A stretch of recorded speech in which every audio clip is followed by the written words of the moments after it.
नमस्कार। Housewife story teller में आपका बहुत स्वागत है। तो आज मैं प्रस्तुत हूँ आपके सामने मुंशी प्रेमचंद जी द्वारा लिखा गया उपन्यास वरदान का 5वां भाग लेकर। जैसा कि हमने चौथे भाग में सुना कि विरजन की तबीयत बहुत खराब हो गई है और प्रताप उसका कुशल क्षेम पूछने आ रहा है। तो चलिए कहानी की शुरुआत करते हैं। 10 बजे का समय था। माधवी बैठी पंखा झल रही थी। औषधियों की शीशियां इधर उधर पड़ी हुई थीं और विरजन चारपाई पर पड़ी हुई थी और वो ये बातें सोच रही थी कि प्रताप घर में आया। माधवी चौंक कर बोली, बहन उठो, आ गए। विरजन झपट कर उठी और चारपाई से उतरना चाहती थी कि निर्बलता के कारण पृथ्वी पर गिर पड़ी। प्रताप ने उसे संभाला और चारपाई पर लिटा दिया। हाँ, यह वही विरजन है जो आज से कई मास पूर्व रूप एवं लावण्य की मूर्ति थी, जिसके मुखड़े पर चमक और आंखों में हंसी का वास था, जिसका भाषण श्यामा का गाना और हंसना मन का लुभाना था। वह रसीली आंखों वाली मीठी बातों वाली विरजन आज केवल अस्थि चर्म विशेष है, पहचानी नहीं जाती। प्रताप की आंखों में आंसू भर आए। कुशल पूछना चाहता था पर मुख से केवल इतना निकला, विरजन, और नेत्रों से जल बिंदु बरसने लगे। प्रेम की आंखें मन भावों के परखने की कसौटी हैं। विरजन ने आंख उठाकर देखा और उन अश्रु बिंदुओं ने उसके मन का सारा मैल धो दिया। जैसे कोई सेनापति आने वाले युद्ध का चित्र मन में सोचता है और शत्रु को अपनी पीठ पर देखकर बदहवास हो जाता है और उसे निधि चित्रित करके कुछ ध्यान करता है, उसी प्रकार विरजन प्रताप चंद्र को अपने सम्मुख देखकर सब बातें भूल गई जो अभी पड़ी पड़ी सोच रही थी। वह प्रताप को रोते देखकर अपना सब दुख भूल गई और चारपाई से उठकर आंचल से आंसू पोंछने लगी। प्रताप, जिसे अपराधी कह सकते हैं, इस समय दीन बना हुआ था और विरजन, जिसने अपने को सुखाकर इस दशा तक पहुंचाया था, रो रो कर उससे कह रही थी, लल्लू चुप रहो, ईश्वर जानता है मैं भली भांति अच्छी हूं। मानो अच्छा ना होना उसका अपराध था। स्त्रियों की संवेदनशीलता कैसी कोमल होती है। प्रताप चंद्र के एक साधारण संकोच ने विरजन को इस जीवन से उपेक्षित बना दिया था। आज आंसू कुछ बूंदों की उसके हृदय के उस संताप, उस जलन और उस अग्नि को शांत कर दिया जो कई महीनों से उसके रुधिर और हृदय को जला रही थी। जिस रोग को बड़े बड़े वैद्य और डॉक्टर अपनी औषधि तथा उपाय से अच्छा ना कर सके थे, उसे अश्रु बिंदुओं ने क्षण भर में चंगा कर दिया। क्या वह पानी के बिंदु अमृत के बिंदु थे? प्रताप ने धीरज धरकर पूछा। विरजन, तुमने अपनी क्या गति बना रखी है? विरजन, यह गति मैंने नहीं बनाई, तुमने बनाई है। प्रताप, माताजी का तार ना पहुंचता तो मुझे सूचना भी ना होती। विरजन, आवश्यकता ही क्या थी? जिसे भुलाने के लिए तुम प्रयाग चले गए, उसके मरने जीने की तुम्हें क्या चिंता? प्रताप, बातें बना रही हो, पराये को क्यों पत्र लिखती? विरजन, किसे आशा थी कि तुम इतनी दूर से आने का या पत्र लिखने का कष्ट उठाओगे? जो द्वार से आकर फिर जाए और मुख देखने से घृणा करे, उसे पत्र भेजकर क्या करती? प्रताप, उस समय लौट जाने का जितना दुख मुझे हुआ, मेरा चित्त ही जानता है। तुमने उस समय मेरे पास कोई पत्र ना भेजा था। मैंने समझा अब तुम भूल गई हो मुझको। विरजन, यदि मैं तुम्हारी बातों को सच ना समझती होती तो कह देती कि ये सब सोची समझी बातें हैं। प्रताप, भला जो समझो। अब यह बताओ कि जी कैसा है? मैंने तुम्हें पहचाना नहीं, ऐसा मुख फीका पड़ गया है तुम्हारा। विरजन, अब अच्छी हो जाऊंगी, औषधि मिल गई है। प्रताप संकेत समझ गया। हाँ, शोक, मेरी तनिक सी चूक ने यह प्रलय कर दिया। देर तक उसे समझाता रहा और प्रातःकाल जब वह अपने घर की ओर चला तो विरजन का बदन विकसित था। उसे विश्वास हो गया कि लल्लू मुझे भूले नहीं हैं और मेरी सुध और प्रतिष्ठा उनके हृदय में आज भी विद्यमान है। प्रताप ने उसके मन से वह कांटा निकाल दिया जो कई मास से खटक रहा था और जिसने उसकी यह गति कर रखी थी। एक ही सप्ताह में उसका मुखड़ा स्वर्ण हो गया, मानो कभी बीमारी ना थी। रोगी जब तक बीमार रहता है उसे सुध नहीं रहती कि कौन मेरी औषधि करता है, कौन मुझे देखने के लिए आता है। वह अपने ही कष्ट में इतना ग्रस्त रहता है कि किसी दूसरे के बात का ध्यान उसके हृदय में उत्पन्न नहीं होता। पर जब वह आरोग्य हो जाता है तब उसे अपनी सेवा करने वालों का ध्यान और उनके उद्योग तथा परिश्रम का अनुमान होने लगता है और उसके हृदय में उनका प्रेम तथा आदर बढ़ जाता है। ठीक यही दशा ब्रिजरानी की थी। जब तक वह स्वयं अपने कष्ट में मग्न थी, कमलाचरण की व्याकुलता और कष्टों का अनुभव न कर सकती थी। निसंदेह वह उसकी खातिरदारी में कोई अंश शेष न रखती थी, परंतु यह व्यवहार पालन के विचार से होता था, न कि सच्चे प्रेम से।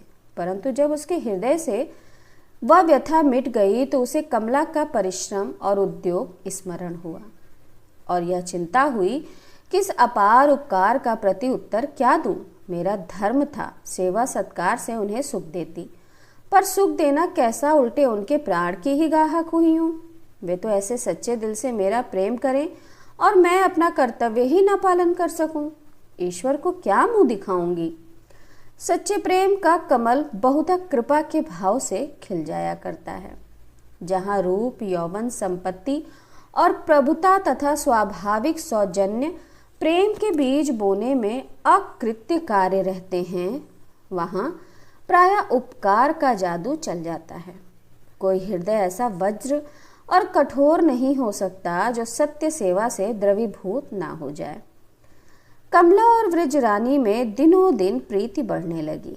एक प्रेम का दास था तो दूसरी कर्तव्य की दासी। संभव ना था कि ब्रिजरानी के मुख से कोई बात निकले और कमलाचरण उसको पूरा ना कर सके। अब उसकी तत्परता और योग्यता उन्हीं प्रयत्नों में व्यय होती थी। पढ़ना केवल माता पिता को धोखा देना था। वह सदा रुक देता था कि इस आशा पर कि यह काम उसकी प्रसन्नता का कारण होगा। सब कुछ करने पर कटिबद्ध रहता। एक दिन उसने माधवी को फुलवाड़ी से फूल चुनते देखा। यह छोटा सा उद्यान घर के पीछे था, पर कुटुंब के किसी व्यक्ति को उससे प्रेम न था, अतएव 12 मास उस पर उदासी छाई रहती थी। ब्रिजरानी को फूलों से हार्दिक प्रेम था। फुलवाड़ी की यह दुर्गति देखी तो माधवी से कहा कि कभी कभी इसमें पानी दे दिया करो। धीरे धीरे वाटिका की दशा कुछ सुधर चली और पौधों में फूल लगने लगे। कमलाचरण के लिए इशारा बहुत था। तन मन में वाटिका को सुसज्जित करने पर उतारू हो गया। 2 चतुर माली नौकर रख लिए।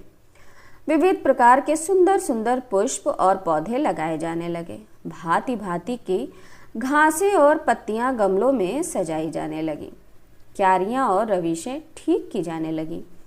ठौर ठौर पर लताएं चढ़ाई गईं। कमलाचरण सारे दिन हाथ में पुस्तक लिए फुलवाड़ी में टहलता रहता था और मालियों को वाटिका की सजावट और बनावट की ताकीद किया करता था, केवल इसलिए कि विरजन प्रसन्न होगी। ऐसे स्नेह भक्त का जादू किस पर न चल जाएगा।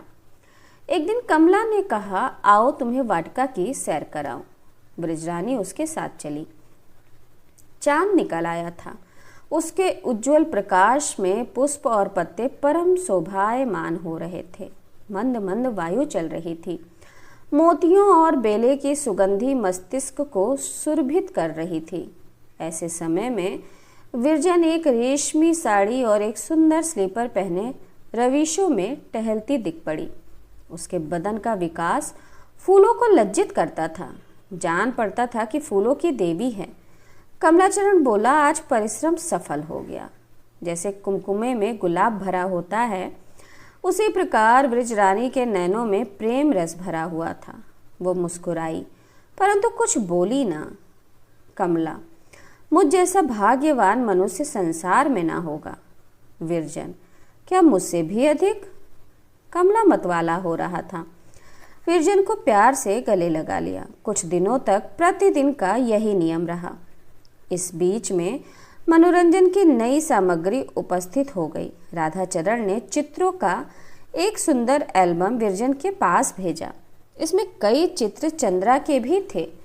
कहीं वह बैठी श्यामा को पढ़ा रही है, कहीं बैठी पत्र लिख रही है। उसका एक चित्र पुरुष वेश में था। राधाचरण फोटोग्राफी की कला में कुशल थे। विरजन को यह एल्बम बहुत भाया। फिर क्या था, कमला को धुन लगी कि मैं भी चित्र खींचने का अभ्यास करूं और विरजन का चित्र खींचूं। भाई के पास पत्र लिख भेजा कि कैमरा और अन्य आवश्यक सामान मेरे पास भेज दीजिए और अभ्यास आरंभ कर दिया। घर से चलते कि स्कूल जा रहा हूं, पर बीच ही में एक पारसी फोटोग्राफर की दुकान पर आ बैठते। 3-4 मास के परिश्रम और उद्योग से इस कला में प्रवीण हो गए, पर अभी घर में किसी को यह बात मालूम न थी। कई बार विरजन ने पूछा भी, आजकल दिन भर कहाँ रहते हो? छुट्टी के दिन भी नहीं दिखते। पर कमलाचरण ने हूँ हाँ करके टाल दिया। एक दिन कमलाचरण कहीं बाहर गए हुए थे। विरजन के जी में आया कि लाओ प्रताप चंद्र को एक पत्र लिख डालूं, पर बक्सा खोला तो चिट्ठी का कागज न था। माधवी से कहा कि जाकर अपने भैया के डेस्क में से कागज निकाल लाओ। माधवी दौड़ी और गई तो उसे डेस्क पर चित्रों का एल्बम खुला हुआ मिला। उसने एल्बम उठा लिया और भीतर लाकर विरजन से कहा, बहन देखो यह चित्र मिला है। विरजन ने उसे चाव से हाथ में ले लिया और पहला ही पन्ना उल्टा था कि अचंभा सा हो गया। वह उसी का चित्र था। वह अपने पलंग पर चादर ओढ़े निद्रा में पड़ी हुई थी। बाल ललाट पर बिखरे हुए थे। अधरों पर एक मोहनी मुस्कान की झलक थी, मानो कोई मन भावना स्वप्न देख रही है। चित्र के नीचे लिखा हुआ था प्रेम स्वप्न। विरजन चकित थी। मेरा चित्र उन्होंने कैसे खींचा और किससे खिंचवाया? क्या किसी फोटोग्राफर को भीतर लाए होंगे? नहीं, ऐसा वे क्यों करेंगे? क्या आश्चर्य है, स्वयं ही खींच लिया हो। इधर महीनों से बहुत परिश्रम भी तो करते हैं। यदि स्वयं ऐसा चित्र खींचा है तो वस्तुतः प्रशंसनीय कार्य है। दूसरा पन्ना उल्टा तो उसमें भी अपना चित्र पाया। वह एक साड़ी पहने, आधे सिर पर आंचल डाले, वाटिका में भ्रमण कर रही थी। इस चित्र के नीचे लिखा हुआ था वाटिका भ्रमण। तीसरा पन्ना उल्टा तो वह भी अपना ही चित्र था। वह वाटिका में पृथ्वी पर बैठी हार गुथ रही थी। यह चित्र तीनों में सबसे सुंदर था, क्योंकि चित्रकार ने इसमें बड़ी कुशलता से प्राकृतिक रंग भरे थे। इस चित्र के नीचे लिखा हुआ था अलबेली मालिन। अब विरजन को ध्यान आया कि एक दिन जब वह हार गुथ रही थी तो कमलाचरण नील के कांटे की झाड़ी मुस्कुराते हुए निकले थे। अवश्य उसी दिन का यह चित्र होगा। चौथा पन्ना उल्टा तो एक परम मनोहर और सुहावना दृश्य दिखाई दिया। निर्मल जल से लहराता हुआ एक सरोवर था और उसके दोनों तीरों पर जहां तक दृष्टि पहुंचती थी गुलाबों की छटा दिखाई देती थी। उनके कोमल पुष्प वायु के झोंकों से लचके जाते थे। ऐसा ज्ञात होता था मानो प्रकृति ने हरे आकाश में लाल तारे टाक दिए हैं। किसी अंग्रेजी चित्र का अनुकरण प्रतीत होता था। एल्बम के और पन्ने अभी कोरे थे। विरजन ने अपने चित्रों को फिर देखा और अभिमान आनंद से, जो प्रत्येक रमणी को अपनी सुंदरता पर होता है, एल्बम को छिपाकर रख दिया। संध्या को कमलाचरण ने आकर देखा तो एल्बम का पता नहीं। हाथों से तो तोते उड़ गए। चित्र उसके कई मास के कठिन परिश्रम के फल थे और उसे आशा थी कि यही एल्बम उपहार देकर विरजन के हृदय में और भी घर कर लूँगा। बहुत व्याकुल हुआ। भीतर जाकर विरजन से पूछा तो उसने साफ इनकार कर दिया। बेचारा घबराया हुआ अपने मित्रों के घर गया कि कोई उनमें से उठा ले गया होगा, पर वहां भी फफ्तियों के अतिरिक्त और कुछ हाथ ना लगा।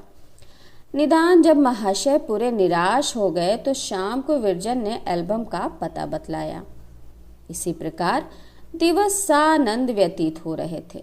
दोनों यही चाहते थे कि प्रेम क्षेत्र में मैं आगे निकल जाऊं तो मैं आगे निकल जाऊं, पर दोनों के प्रेम में अंतर था। कमलाचरण प्रेमोन्माद में अपने को भूल गया, पर इसके विरुद्ध विरजन का प्रेम कर्तव्य की नींव पर स्थित था। हाँ, यह आनंदमय कर्तव्य था। 3 वर्ष व्यतीत हो गए। वह उनके जीवन के 3 शुभ वर्ष थे। चौथे वर्ष का आरंभ आपत्तियों का आरंभ था।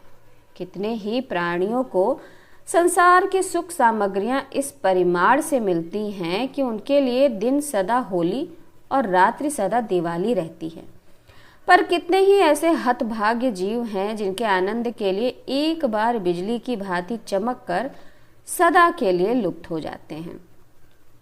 ब्रजरानी उन्हीं अभागों में से एक थी। बसंत की ऋतु थी। सीरी सीरी वायु चल रही थी। सर्दी ऐसे कड़ाके की पड़ती थी कि कुओं का पानी जम जाता था। उस समय नगरों में प्लेग का प्रकोप हुआ। सहस्रों मनुष्य उसकी भेंट होने लगे। एक दिन बहुत कड़ा ज्वर आया। एक गिल्टी निकली और चल बसा। गिल्टी का निकलना मानो मृत्यु का संदेश था।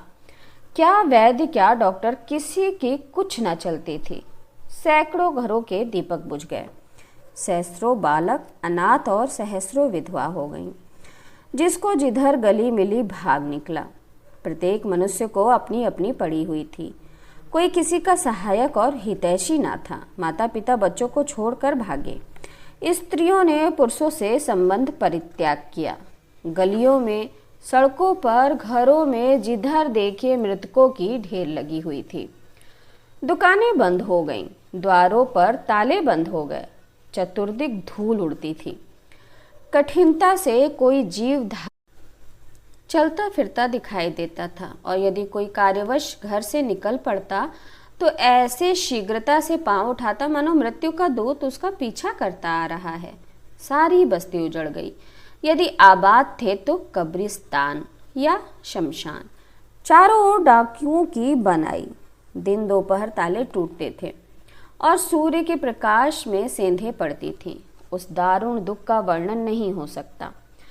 बाबू श्याम चरण परम दृढ़चित्त मनुष्य थे। गृह के चारों ओर मोहल्ले के मोहल्ले शून्य हो गए थे, पर वे अभी तक अपने घर में निर्भय जमे हुए थे। लेकिन जब उनका साहस मर गया तो सारे घर में खलबली मच गई। गांव में जाने की तैयारियां होने लगी। मुंशी जी ने उस जिले के कुछ गांव मोल ले लिए थे और मझगांव नामी ग्राम में एक अच्छा सा घर भी बनवा रखा था। उनकी इच्छा थी कि पेंशन पाने पर यहीं रहूंगा। काशी छोड़कर आगरे में कौन मरने जाए। विरजन ने यह सुना तो बहुत प्रसन्न हुई। ग्राम्य जीवन के मनोहर दृश्य उसके नेत्रों में फिर रहे थे।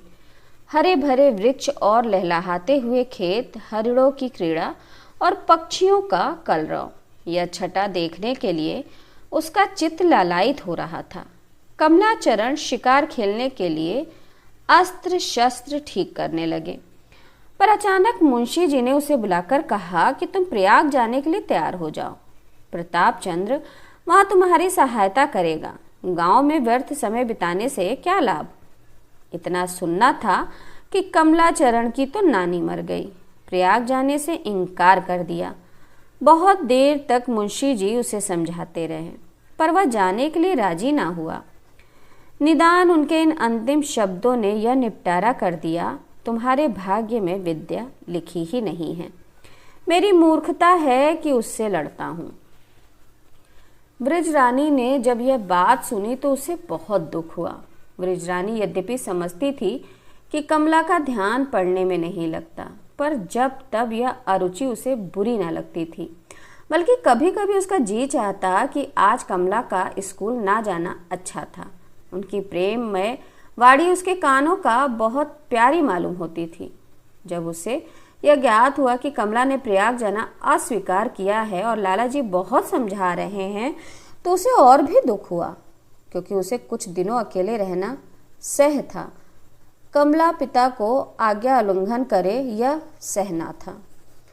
माधवी को भेजा कि अपने भैया को बुला ला, पर कमला ने जगह से हिलने की शपथ खा ली थी।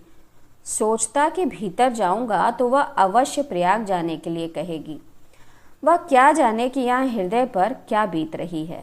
बातें तो ऐसी मीठी मीठी करती है, पर जब कभी प्रेम परीक्षा का समय आ जाता है तो कर्तव्य और नीति की ओट में मुख छिपाने लगती है। सत्य है कि स्त्रियों में प्रेम की गंध ही नहीं होती। जब बहुत देर हो गई और कमला कमरे से ना निकला, तब वृजरानी स्वयं आई और बोली, क्या आज घर में ना आने की शपथ खा ली है? राह देखते देखते आंखें पथरा गईं। कमला, भीतर जाते भय लगता है। विरजन, अच्छा चलो, मैं संग संग चलती हूँ, अब तो ना डरोगे? कमला, मुझे प्रयाग जाने की आज्ञा मिली है। विरजन, मैं भी तुम्हारे संग चलूंगी। यह कहकर विरजन ने कमला चरण की ओर आंखें उठाईं। उनमें अंगूर के दाने लगे हुए थे। कमला हार गया। इन मोहनी आंखों में आंसू देखकर किसका हृदय था कि अपने हठ पर दृढ़ रहता। कमला ने उसे अपने कंठ से लगा लिया और कहा, मैं जानता था कि तुम जीत जाओगी, इसलिए भीतर ना जाता था। रात भर प्रेम वियोग की बातें होती रहीं। बार बार आंखें परस्पर मिलती, मानो वे फिर कभी न मिलेंगी। शोक। किसे मालूम था कि यह अंतिम भेंट है। विरजन को फिर कमला से मिलना नसीब ना हुआ। प्रियतम, प्रेम पत्र आया, सिर पर चढ़ाकर नेत्रों से लगाया। ऐसे पत्र तुम ना लिखा करो, हृदय विदीर्ण हो जाता है। मैं लिखूं तो असंगत नहीं। यहाँ चित्त अति व्याकुल हो रहा है। क्या सुनती थी और क्या देखती है। टूटे फूटे फूस के झोपड़े, मिट्टी की दीवारें, घरों के सामने कूड़े करकट के बड़े बड़े ढेर, कीचड़ में लिपटी हुई भैंसें, दुर्बल गाय, यह सब दृश्य देखकर जी चाहता है कि कहीं चली जाऊं। मनुष्यों को देखो तो उनकी शोचनीय दशा है। हड्डियां निकली हुई हैं। वे विपत्ति की मूर्तियां और दरिद्रता के जीवित चित्र हैं। किसी के शरीर पर एक बेफटा वस्त्र नहीं है और कैसे भाग्यहीन की रात दिन पसीना बहाने पर भी कभी भर पेट रोटियां नहीं मिलती। हमारे घर के पिछवाड़े एक गड्ढा है। माधवी खेलती थी, पांव फिसला तो पानी में गिर पड़ी। यहाँ की उदंती है कि गड्ढे में चुड़ैल नहाने आया करती हैं और वे अकारण यह चलने वालों से छेड़छाड़ किया करती हैं। इसी प्रकार द्वार पर एक पीपल का पेड़ है, वह भूतों का आवास है। गड्ढे का तो भय नहीं, परंतु इस पीपल का वास सारे गांव के हृदय पर ऐसा छाया हुआ है कि सूर्यास्त ही से मार्ग बंद हो जाता है। बालक और स्त्रियां तो उधर पैर ही नहीं रखती। हाँ, अकेले दुकेले पुरुष कभी कभी चले जाते हैं, पर वे भी घबराए हुए। ये दो स्थान मानो उस निकृष्ट जीवों के केंद्र हैं। इनके अतिरिक्त सैकड़ों भूत चुड़ैल भिन्न भिन्न स्थानों के निवासी पाए जाते हैं। इन लोगों को चुड़ैलें दिखती हैं। लोगों ने उनके स्वभाव पहचान किए हैं।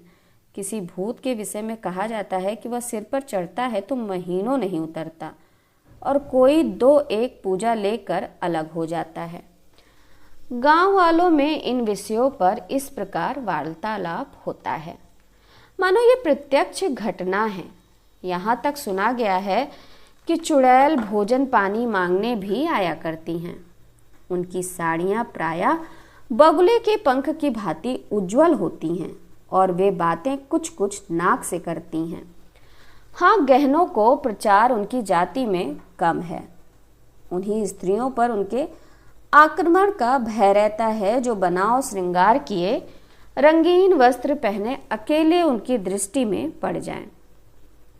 फूलों की बास उनको बहुत भाती है। संभव नहीं कि कोई स्त्री या बालक रात को अपने पास फूल रखकर सोए। भूतों के मान और प्रतिष्ठा का अनुमान बड़ी चतुराई से किया गया है। योगी बाबा आधी रात को काली कमरिया ओढ़े खड़ाऊ पर सवार गांव के चारों ओर भ्रमण करते हैं और भूले भटके पथिकों को मार्ग बताते हैं।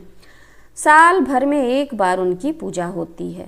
वह अब भूतों में ही वरन देवताओं में गिने जाते हैं। वह किसी भी आपत्ति को यथाशक्ति गांव के भीतर पग नहीं रखने देते। इनके विरुद्ध धोबी बाबा से गांव भर थर्राता है। जिस वृक्ष पर उसका वास है उधर से यदि कोई दीपक जलने के पश्चात निकल जाए तो उसके प्राणों की कुशलता नहीं। उन्हें भगाने के लिए 2 बोतल मदिरा काफ़ी है। उनका पुजारी मंगल के दिन उस वृक्ष तले गांजा और चरस रख जाता है। लाला साहब भी भूत बन बैठे हैं। यह महाशय पटवारी थे। उन्हें कई पंडित आसामियों ने मार डाला था। उनकी पकड़ ऐसी गहरी है कि प्राण लिए बिना नहीं छोड़ती। कोई पटवारी यहाँ 1 वर्ष से अधिक नहीं जीता। गांव से थोड़ी दूर पर एक पेड़ है, उस पर मौलवी साहब निवास करते हैं। वह बेचारे किसी को नहीं छोड़ते। हाँ, बृहस्पति के दिन पूजा ना पहुंचाई जाए तो बच्चों को छेड़ते हैं। कैसी मूर्खता है, कैसी मिथ्या भक्ति है। ये भावनाएं हृदय पर वज्र लीक हो गई हैं। बालक बीमार हुआ कि भूत की पूजा होने लगती है। खेत खलियान में भूत का भोग जहाँ देखिए भूत ही भूत दिखते हैं। यहाँ ना देवी है ना देवता, भूतों का ही साम्राज्य है। यमराज यहाँ चरण नहीं रखते, भूत ही जीव हरण करते हैं। इन भावों का किस प्रकार सुधार हो? किम अधिकम, तुम्हारी विरजन। विरजन ने फिर पत्र लिखा। लगभग 3 बजे रात्रि के झुंड होली माता के पास पहुंचे। लड़के अग्नि किरणादि में तत्पर थे। मैं भी कई स्त्रियों के पास गई। वहां स्त्रियां एक और होलियां गा रही थीं। निदान होली में आग लगाने का समय आया। अग्नि लगते ही ज्वाला भड़की और सारा आकाश स्वर्णवर्ण हो गया। दूर दूर तक के पेड़ पत्ते प्रकाशित हो गए। अब इस अग्नि राशि के चारों ओर होली माता की जय चिल्लाकर दौड़ने लगे। सभी हाथों में गेहूं और जौ की बालियां थीं, जिसको वे इस अग्नि में फेंकते जाते थे। जब ज्वाला बहुत उत्तेजित हुई तो लोग एक किनारे खड़े होकर कबीर कहने लगे। 6 घंटे तक यही दशा रही। लकड़ी के कुंदों के चटाक पटाक के शब्द मेरे कानों में पड़ रहे थे। पशुगण अपने अपने खूंटों पर भय से चिल्ला रहे थे। तुलसी ने मुझसे कहा, अब की होली की ज्वाला टेढ़ी जा रही है। कुशल नहीं। जब ज्वाला सीधी जाती है तब गांव में साल भर आनंद की बधाई बजती है, परंतु ज्वाला का टेढ़ा होना अशुभ है। निदान लपट कम होने लगी। आज की प्रखरता मंद हुई। तब कुछ लोग होली के निकट आकर ध्यान पूर्वक देखने लगे, जैसे कोई वस्तु ढूंढ रहे हों। तुलसी ने बताया कि जब बसंत के दिन होली नींव पड़ती है तो पहले एक एरंड गाड़ देते हैं। उसी पर लकड़ी और उपलों का ढेर लगाया जाता है। इस समय लोग उस एरंड के पौधे को ढूंढ रहे हैं। उस मनुष्य की गणना वीरों में होती है जो सबसे पहले उस पौधे पर ऐसा लक्ष्य करे कि वह टूट कर दूर जा गिरे। सबसे पहले उस पौधे पर ऐसा लक्ष्य होगा कि वह टूट जाएगा। प्रथम पटवारी साहब पैतरे बदलते आए, पर 10 गज की दूरी से झांक कर चल दिए। तब राधा हाथ में एक छोटा सा सोटा लिए साहस और दृढ़ता पूर्वक आगे बढ़ा और आग में घुसकर वह भरपूर हाथ लगाया कि पौधा अलग जा गिरा। लोग उन टुकड़ों को लूटने लगे, माथे पर उसका टीका लगाते हैं और उसे शुभ समझते हैं। यहाँ से अवकाश पाकर पुरुष मंडली देवी जी के चबूतरे की ओर बढ़ी, पर यह ना समझना यहाँ देवी जी की प्रतिष्ठा की गई होगी। आज वे भी गालियाँ सुनना पसंद करती हैं। छोटे बड़े सब उन्हें अश्लील गालियाँ सुना रहे थे। अभी थोड़े दिन हुए उन्हीं देवी जी की पूजा हुई थी। सच तो यह है कि गांवों में आजकल ईश्वर को गाली देना भी क्षम्य है। माता बहनों की तो कोई गणना ही नहीं है। प्रभात होते ही लाला ने महाराज से कहा, आज कोई 2 सेर भंग पिसवा लो, 2 प्रकार की अलग अलग बनवा लो, सलोनी आ मीठी। महाराज निकले और कई मनुष्यों को पकड़ लाए। भांग पीसी जाने लगी। बहुत से कुल्हड़ मंगाकर क्रम पूर्वक रखे गए। 2 घड़ों में दोनों प्रकार की भांग रखी गई। फिर क्या था, 3-4 घंटों तक पियकड़ों का तांता लगा रहा। लोग खूब बखान करते थे और गर्दन हिला हिला कर महाराज की कुशलता की प्रशंसा करते थे। जहां किसी ने बखान किया कि महाराज ने दूसरा कुल्हड़ भरा, बोले ये सलोनी है, इसका भी स्वाद चख लो, अजी पी भी लो। क्या दिन दिन होली आएगी, सब दिन हमारे हाथ की बूटी नहीं मिलेगी। इसके उत्तर में किसान ऐसी दृष्टि से ताकता था मानो किसी ने उसे संजीवन रस दे दिया और एक की जगह 3-3 कुल्हड़ चट कर जाता। पटवारी के जमाता मुंशी जगदम्बा प्रसाद साहब का सुभागमन हुआ।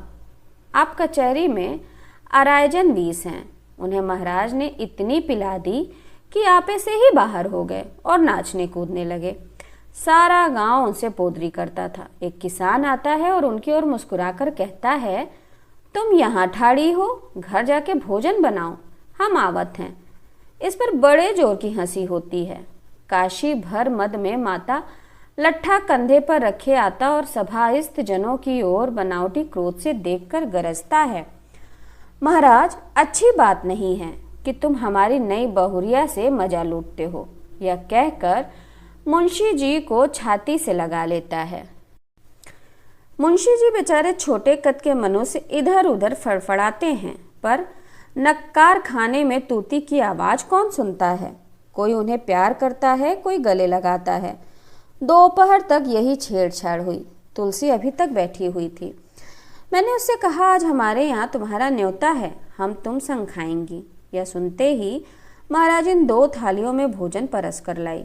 तुलसी इस समय खिड़की की ओर मुंह करके खड़ी थी। मैंने जो उसका हाथ पकड़कर अपनी ओर खींचा तो उसे अपनी प्यारी प्यारी आंखों से मोती के दाने बिखेरते हुए पाया। मैं उसे गले लगाकर बोली, सखी सच सच बतला दो, क्यों रोती हो? हमसे कोई दुराव मत रखो। इस पर वह और भी सिसकने लगी। जब मैंने बहुत हट की तो उसने सिर घुमाकर कहा, बहन आज प्रातः काल उन पर निशान पड़ गया, न जाने उन पर क्या बीत रही होगी। यह कहकर वह फूट फूट कर रोने लगी। ज्ञात हुआ कि राधा के पिता ने कुछ ऋण लिया था, वह अभी तक चुका ना सका। महाजन ने सोचा कि इसे हवालात ले चलूं तो रुपए वसूल हो जाएंगे। राधा कन्नी काटता फिरता था। आज द्वेषियों को अवसर मिल गया और वे अपना काम कर गए। शोक मूलधन रुपए से अधिक ना था। प्रथम मुझे ज्ञात होता तो बेचारी पर त्योहार के दिन या आपत्ति न आने देती।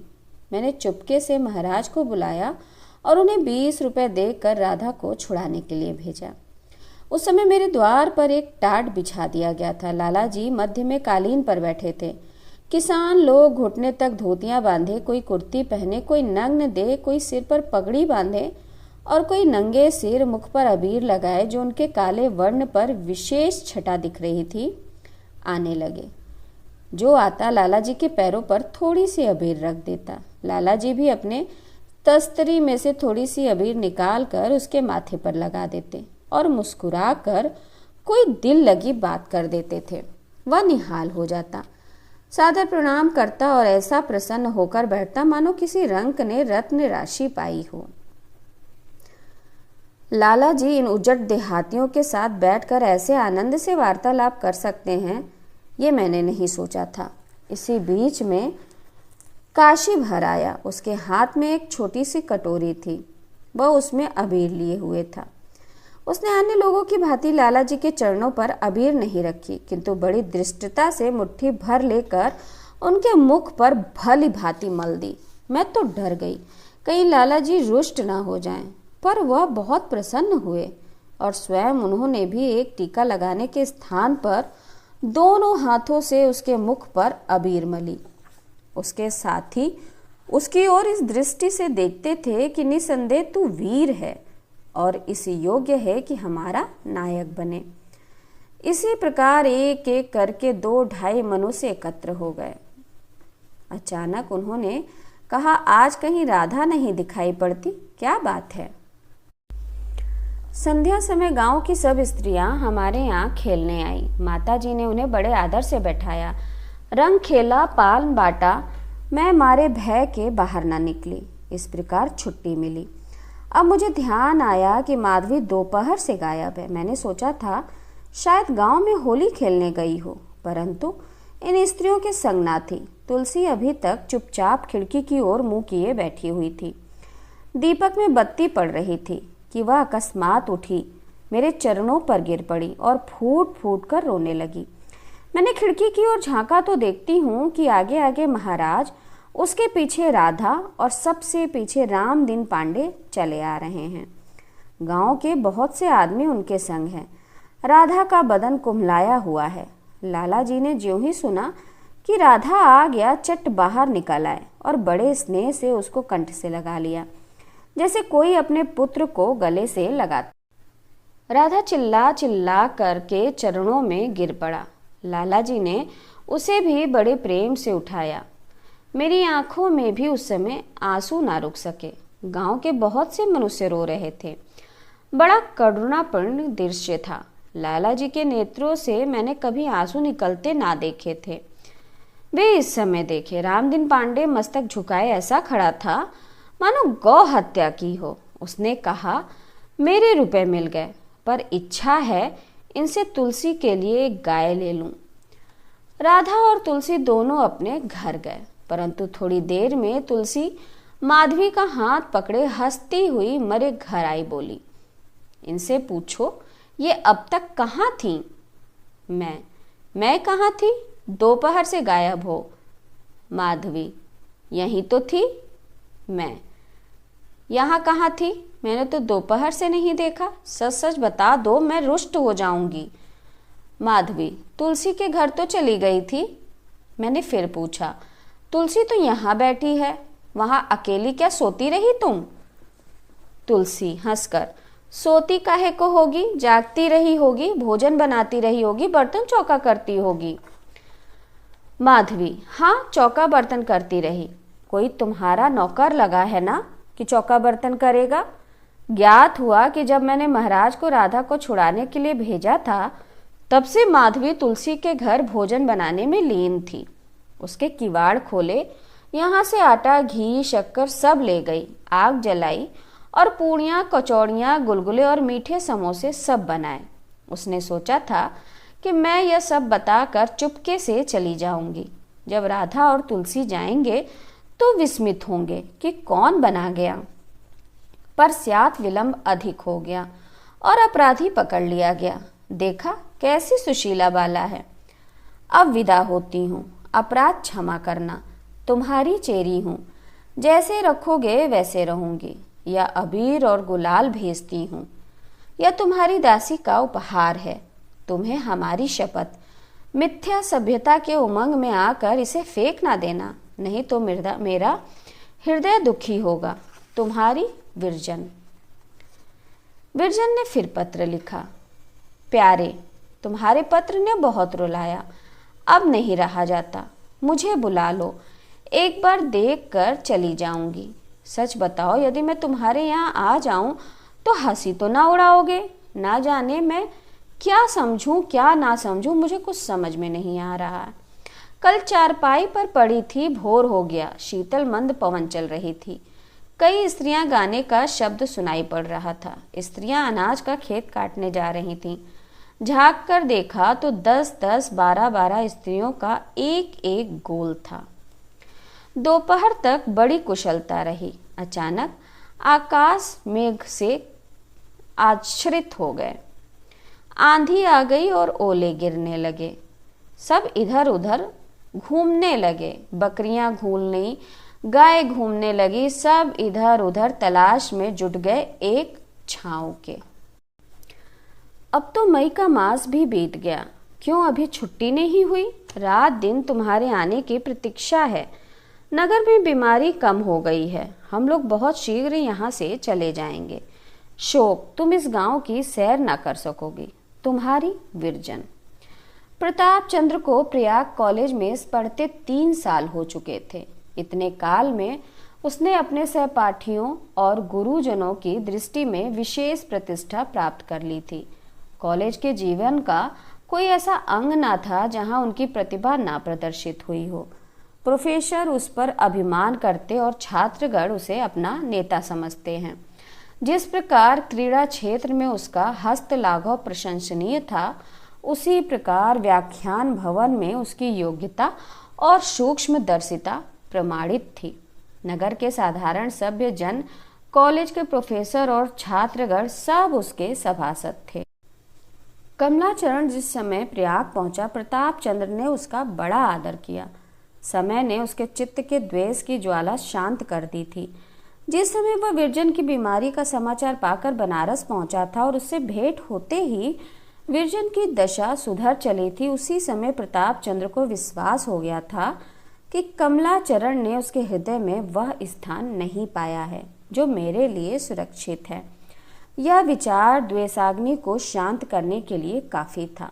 इससे अतिरिक्त उसे प्रायः यह विचार भी उद्विग्न किया करता था कि मैं ही सुशीला का प्राणघातक हूँ। मेरे ही कठोर वाणियों ने उस बेचारी का प्राणघात किया।